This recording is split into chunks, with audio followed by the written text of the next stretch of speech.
sometimes I don't make music. Sometimes you hang out with someone.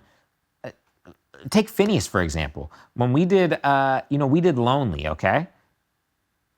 Me and Phineas worked very early on in him and Billy's career. I worked with him and Billy when Billy was probably like 13, 14, maybe 14.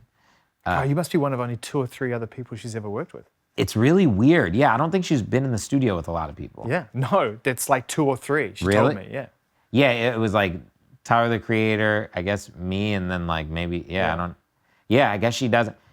Yeah, but she came in the studio right here, worked for like 4 or 5 days. We made some music. I went to all her, like, I've been a Billie fan since the beginning. I went to all her first shows, everything. I was at the ones where there was like 100 people or less. Wait. So hang on. So you made some music, and this is something that I know everyone who's watching this will want to know. And I don't want you to look for it, but you have that music. That music has to go somewhere. It has to live somewhere. I have a lot of music. But that's what I mean. I have a lot of music. music. That's my point. But that's my point. That's the thing. Who knows? Maybe in 6 years I'll do something. It wasn't time. It's not time. Do you listen to it? I know. Do you sometimes sit here my recall is like this. I have all the songs in my head. Thousands. Wow. They come up when it's time. And I just let life take me on this ride. And it's like, but what I was saying about Phineas and Billy is like, we worked that first time. Then me and Phineas became good friends. You know, look, Billy's a lot younger. She has her own friends. I'm some old dude in the room. We're cool. It's like, but me and Finn became like good friends, okay? And we would get in the studio and not do anything. We'd get in, we'd talk for 4 hours. He would ask me a bunch of questions about old songs I did. I'd talk to him about stuff. This was right when like Billy's starting to blow up, and I'm like, hey, how you feeling? What's going on? And then his whole life changes. Her whole life changes. It's massive. It's crazy. Over like 2 years. Yeah. It's insane. So we keep getting in the studio, never make a song. But I don't press it. It's not how it is. Then we finally get in the studio one day. We're like, let's make some shit for Justin. We're right here. He's right there. I'm right here. He's right there at the time. And then we like finish the song, and I'm like, Finn, I want that ballad. We need to do that. I want that ballad. I want to get the feeling. He's the best in the world at writing ballad. I want that when the party's over. I want to cry. So he's like, you want the ballad? And I'm like, yeah. And so he sits down at that piano right there, Wurlitzer, and he's sitting there. I'm right there. We're talking. We're saying like, what should we do it about? And then 30 minutes later, we got the song. So it's like Lonely. Yeah. So it's like I'm just sitting here waiting for that magic to hit. Whenever it is, and I'm sitting here in life waiting for it to hit, and I'm not gonna press it, because when you press it, you make dog shit. You don't make good music. Whenever there's too much pressure in the studio, and it's like, oh, we gotta make a hit today, we gotta do that. It's like, I've never said the word. I've never been like, yo, we gotta make a hit today. Like, why would you do that? I wanna be like, we gotta eat some good food today, fart and smoke some pot, and like, maybe we'll make a mediocre song. Like, I wanna over deliver. There's method to this, like all the farting in the pot and the good food, which is all facts aside. There's method to this, right? There's 2 words that ultimately I think matter at the end of everyone's journey, which is let go. We have to try and figure out how to do that in life more, because at the end, that's what you'll be forced to do, is to let go, right? You can't hold on anymore. That's the crazy thing about it. That's the yin and the yang. Thinking about that song, Lonely, it was an interesting time, because that song came out not long after I'd had this conversation with Justin at the beginning of last year, which was kind of an impactful conversation where he was very transparent and honest and really just kind of laid it out for everyone to not just hear but see, and it was really written all over him. Then Lonely comes out, and it's like, okay, cool, I have a song that represents that experience, and it felt like in a weird way it was a ribbon on the end of that era, because ever since then it feels like Justin's light on his feet. And I sort of wonder whether that song represented to you the same thing. Like, it was like, oh, cool, okay, now the world knows he can be really honest through music. Now he can go about being in his 2.0, his 3.0. Of course. And Justin was just like, but again, it's all timing. He met the right girl. He found something that really touched him, like whatever it is, whether you believe in it or not. He found his version. He found God. Mm-hmm. He found his Holy Spirit, you know?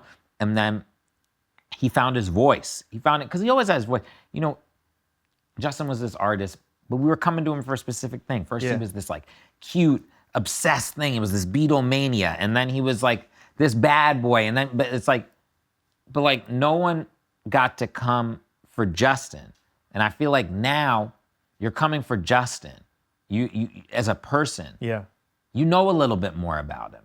Yeah. He's not the pop star. It's Somebody not, said something really interesting to me about Justin Bieber, which really resonated when that interview came out and the album came out. They said, and this may not be true for everybody, so keep all the hate mail off my, don't at me. But they said every single super Justin Bieber fan has been obsessively in love with Justin Bieber, but also hated Justin Bieber. is that true? I don't know. That's what they said. And I thought it was a really interesting approach, which is, you know, he's experienced both, even from the people that are his fans. Like, we've all gone, oh, why are you behaving that way?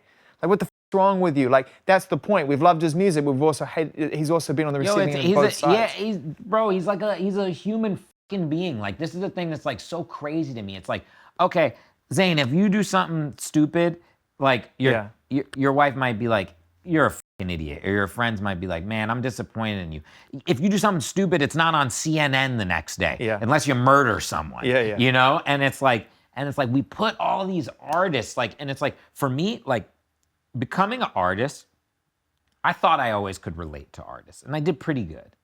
But once you're that fucking artist, man, it is so different. Like, me becoming an artist and like knowing what goes into it and stuff, it's a different So why did you do it? You said you wanted to have more of an opportunity to create on your own terms and not be tied into that session after session. I get that. But having seen what Britney went through all the way through to Justin and everyone in between, you still decided to take the blue pill. I'll tell you exactly why. There's an exact point. I'm sitting backstage. I'm with Ed. Yeah. We're on a tour, okay? Defiant Ones just came out. Okay? We're watching it. We watch all of them in one day. We're sitting backstage watching it. And he stands up and he goes, "What the fuck are we doing with our lives? We're not doing enough." That's Ed Sheeran for you.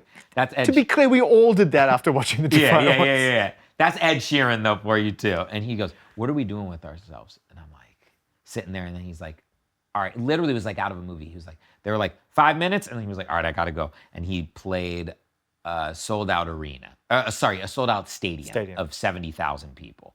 Okay. And then I'm sitting backstage and I have this, there's actually a picture from it. I have a giant teddy bear. I'm like hugging this teddy bear and I'm like, what the fuck are we doing with our lives? And I'm sitting there and I'm walking around backstage. I just watched it and I'm like, and I have a label at the time. I'm like, you know, I have artists signed to me. I have ones that have become successful, ones that haven't. I'm figuring out how it works at the time. And that's how I'm always figuring out how it works. I don't know. I just step into shit and just pray it all works. So I'm sitting there and I'm like, you know, it's like when you write a song for someone, or you write a song with someone, let's say I do a song with Katy Perry, okay? After the song is done, we don't have any say. It's over. So it's like she decides the video. She decides how she wants to do it. She decides this, which is her choice. That's what she's supposed to do. Mm-hmm. I have no say in that. And then I was sitting there and I was like, okay, I think I can make a song. Okay, I think I can make a song one. I think I can make a cool video. I think I know like what I want to see. And I think I could come up with some cool marketing. And I was like, so why don't I, like, what am I waiting for? Like we're all gonna die. Like, what the fuck am I waiting for? Why don't I try? I remember I came up with the idea. The next day, me and Ed started a demo in Philadelphia. We write the East Side demo. And I remember I'm talking to him like a day later. And I'm like so scared to ask him. I'm like, dude, I think I wanna like become an artist and I think I want to use this as one of my first songs. And I was like, I thought he was gonna be like, all right, dude, just like shut up. We're putting this on my album. And then he was like, oh, that's cool. He was like, yeah, we should do that. He was like, I can't believe you haven't done it already. You have so many friends and stuff who do songs and stuff. And then I was like, I was kind of hoping he said no, but he was like, yeah, let's do it. So then I go on this journey, have no idea that I knew I'd have a big song, but I just didn't know it was like East Side's not like the song you listen to right away and you're like, oh yeah, for sure. Like Maybe not you, I which know- is ironic. Yeah. Because I think everybody else did. The first time I heard it, I was like, well, this is going to go well. I mean, because it's a really charming record. I know charming's a word that gets kicked around and sometimes people like charming. But it is. It's like the performance is incredibly charming. The narrative is really charming. And the two artists that you got to work on, the performance is like perfect in the pocket and the narrative story's great.